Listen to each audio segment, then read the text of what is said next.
Bro, listen, I don't care if Commanders media or, Commanders fans comment on this shit on YouTube.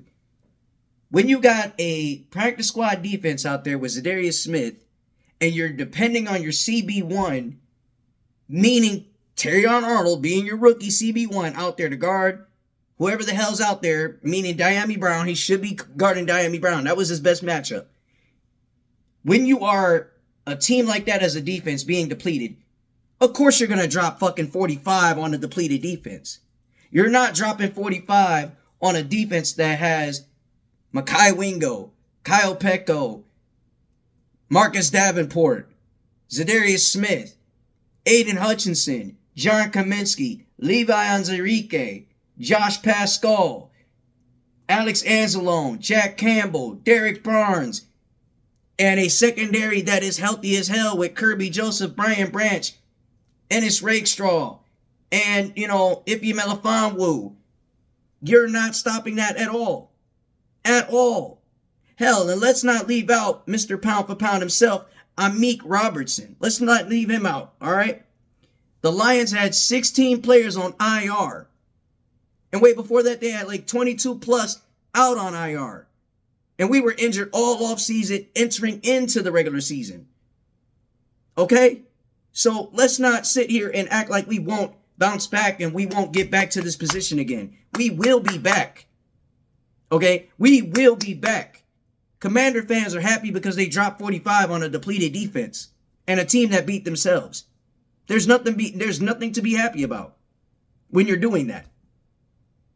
Because trust me, if it was me and I'm a Commanders fan, I would have been like, look, I'm not happy about that shit. We beat a depleted defense. That's nothing. Anybody can beat a practice squad defense. Anybody could. Especially when you got Kildor Vildor out there. And it's no hate to the guy because he did well this season. Especially when you got Kildor Vildor out there. You have, Khalil Dorsey. You have a couple of the guys that were relatively off the practice squad. Al-Qadim Mohammed, Mitchell Aguide, and, Pat O'Connor, who's out. You literally had, time where you had to go get my main mans from the Rams. I think his last name is Williams. Williams. Y'all should know who I'm talking about when I say Williams. You went out and got Williams. You went out and got all these other additions off the practice squad to help you uplift your team and bring you forward to go to the championship. That's not the greatest expectation, especially when you're losing your CB1 Carlton Davis. You know what I mean? Like, that's nothing to be proud about when you're beating a team that literally has a practice squad defense. That shit ain't nothing to be proud of. You put a healthy Detroit Lions defense out there, Commanders is only dropping 10 or 17 points in that game. That's about it. That would be the complete difference in that game. Replay that game, rewind that game, and you put a healthy defense out there, a healthy Detroit defense out there, Commanders ain't running up the score. Commanders ain't running up the score against a healthy Detroit defense out there. No way in hell. No way in hell. Not even in a chance of world of having a nose tackle like Ali McNeil and DJ Reader out there just up there running shit in the trenches. No way in hell. Okay? So, Commanders fans, congratulations. You're in the NFC Championship game. I give all credit where it's due. But the truth is this. The Lions beat themselves. Offense wasn't working. Defense wasn't working. Wasn't getting any stops. We allowed hell, Terry McLaughlin to have a game. You let him get in rhythm and you let him have a game. It's going to be a long night for you. Jaden Daniels, he literally comes off of RPOs. That's his type of game. That's his type of game and his MO. When you look at him, he's a guy who can be mobile. You look at a guy that could be in the pocket, sitting in the pocket, and throwing the ball. The whole objective that the defense should do is shrink the pocket. Shrink the pocket and get to him quickly. You shrink the pocket, you get to him quickly. He's dealing with a lot of pressure. So don't just sit here and tell me, oh, well, that's not how you beat Jaden Daniels. That is how you beat Jaden Daniels. Especially when you got, Cliff Kingsbury as your OC. The dude literally runs no huddle offenses and RPOs. That's his complete go-to. He has a great playbook of work for sure. But his go-to, RPOs, no huddle offense. They was running that shit all day in that game. And Lions didn't get quick enough to get to that no huddle offense. Get quick to that no huddle offense, you all right, you fine, you get your stops. And there was times when we got our stops. But the crowd literally got out of it. As soon as they dropped that 45, crowd got out of it. Crowd left the game. Crowd gave up on the team. Crowd literally sat here and said, fuck it. We getting up and we up out of here around 7 minutes in the game. Where it's still a chance where the Lions could definitely come back and win the game. You know what I'm saying? And we literally ran away from the run game.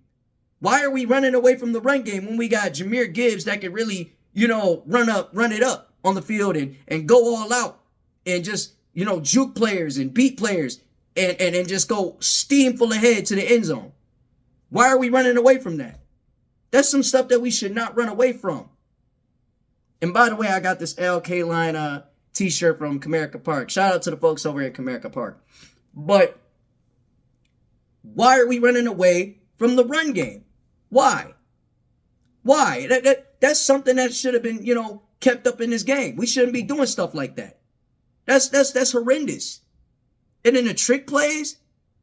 I mean, you don't run trick plays knowing that Mikey Sandstrom could be either left, right, or even middle, watching from a distance. And then you got your wide receivers getting beat out by this kid.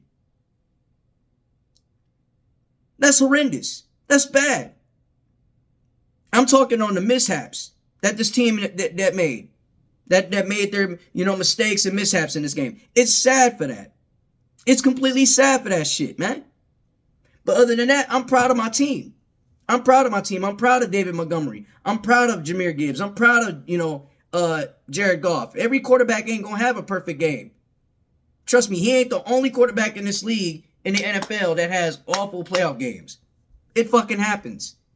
Hell, you could throw Dak Prescott out there and he'll have 4 interceptions and still get treated like as if he's a top 5 quarterback. It happens. Nobody's perfect in this league. It's hard to win in the NFL. It's hard to go all the way and win the Super Bowl numerous times. Tis. The Kansas City Chiefs, they do make it look easy if they're playing on fucking Madden. But still, let's not sit here and act like it's easy. It's not easy. It's hard. It's the hardest thing here. Excuse me as I reword. It's the hardest thing ever to get back to the Super Bowl. It's the hardest thing ever to get back into playoff mode in January. January football is some things that you train for, that you live for, that you breathe for, that you expect to be in.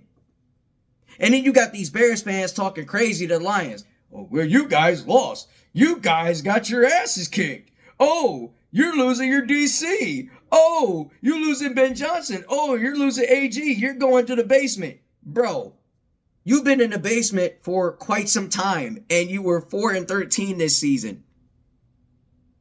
You were in Cancun way earlier than we were. All right? You have no offensive line, for starters. Because I want to get to these shit-talking motherfuckers. You have no offensive line, for starters. You have 18 head coaching searching interviews, and damn near can't even announce who the head coach is, because you might disappoint your goddamn fans. 3, you got the McCaskies, who are totally a goddamn embarrassment to your franchise. 4, Kevin Warren. Why is he doing the head coaching searching? That's like having Tom Gores become your GM and he picks up a guy from the G League and he tells him, hey, you're a great head coach in the G League and you've done great wonders. You should be our head coach. Hey, we're going to hire you to, a 4-year deal. Big stupid money. We need you to take us to the NBA Finals. No, man, it's quite embarrassing when you are the Chicago Bears, all right? When you look at the Chicago Bears, they're like a goddamn, reality show. They're like Love and Hip Hop. They don't work out well for their crowd. They don't work out well for their viewers. They make their viewers disappointed in them time after time after time again. And look, Mona Scott, if you're watching, please don't take it to heart, okay? It's just realistic. Reality shows, it's boring. It's like the Chicago Bears. They're boring. But I will definitely sit here and tell KD5 this, though. And I want to throw some shots at KD real quick. as I got everything out the way, to you, Kevin Durant, please, and I mean please, try winning a ring with the Phoenix Suns, all right? Try doing that. Because rumor has it, you're going to go get Jimmy Butler. The West is the toughest competition in the NBA. You have the Memphis Grizzlies looking good. You have the Golden State Warriors still looking good. You have the Houston Rockets. They're playing good. You have, the Sacramento Kings, who go through hell and back, but they're still trying to find their way. They just fired their head coach and hired, Doug Christie, former Sacramento King. And he was a part of that 2002 Sacramento Kings, LA Lakers rivalry. Yeah. You still got so much over there in the West Coast to deal with. Look,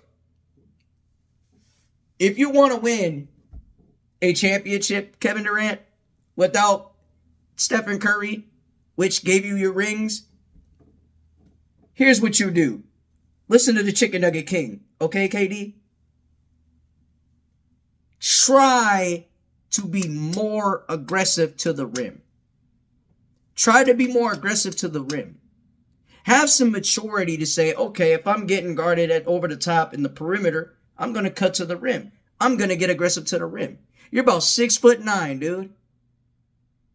You can take open shots, cool, but there's going to be times where they read the scouting report and they're going to say, oh, he's the top of the key guy. Oh, he's a guy that can take shots from the perimeter. Oh, so we're going to cut that out the way. We're going to knock that off, and we're going to say, hey, why don't you try to come to the rim? Why don't you try to bang low down here? Hey, you could work at the perimeter. You could work that. Cool, but we're going to stop you. We're going to limit you. We're going to limit your shots. We're going to take away the game that you have in your arsenal, which is going for 3 or going for 2. We're going to take that away from you, and we're going to see if you play down low, like a power forward or a center, for to be exact. I don't care how you do it. I'm not no Suns fan, because the Suns, they're way more embarrassing than the Arizona Cardinals. But, and it's shit talk, okay? Don't take it to heart. But, like I said, Lions fans, be proud of who you are. Find a way. Get better. You'll be fine.